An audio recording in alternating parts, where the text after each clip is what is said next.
Hi everyone. As you can see, I am here today to talk to you very briefly about pop-up books. So we're going to talk about some definitions, what makes a great pop-up book, and where you're going to find them for your library.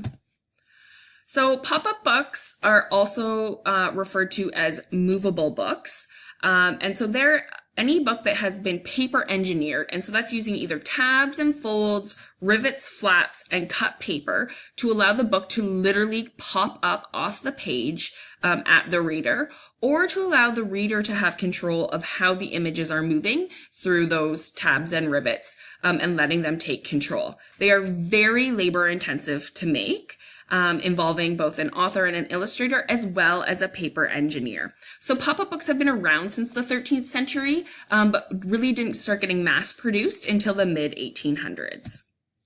So you really have two different audiences that you want to look at when you're going to build your library collection. So collectors are very enthusiastic about finding rare, movable books.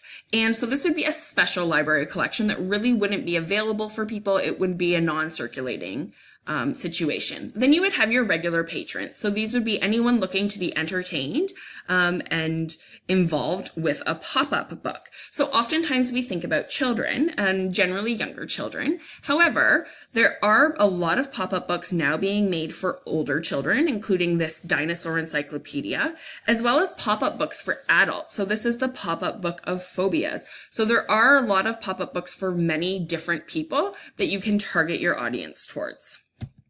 So what makes a good movable book?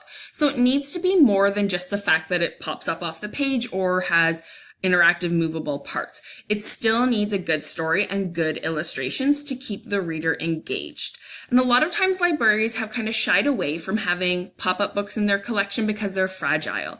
And yes, they are. However, flaps are always the sturdiest, so you'd want to look for those for kids' books. And pull tabs are the more fragile part. But in fact, in studies that have been done on pop-up books, they have just the same amount of circulations out of the library before they need to be replaced or removed from the collection as a regular book. It's just that they're so popular that they're often taken out more frequently than traditional books.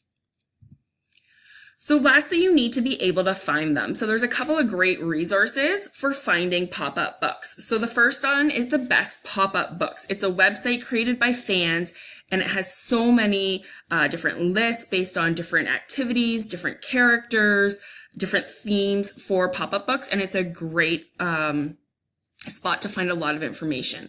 The Movable Book Society is run by the collectors of movable books. However, they do have a bibliography that's been kept by a librarian who is passionate about pop-up books, and it's a great resource as well. Also, Publishers Weekly and School Library Journal, because of the popularity of pop-up books, do a lot of book reviews, but of course you will need a subscription to access their book reviews. And then lastly, online bookstores. So ones like the Book Depository. It is based out of Europe, but they specialize in special books. And so they have a huge collection of pop-up books, and their webpage allows you to do lots of filtering so that you can look for different age ranges. You can base it on popularity and reviews and find great pop-up books that you can add to your own library collection.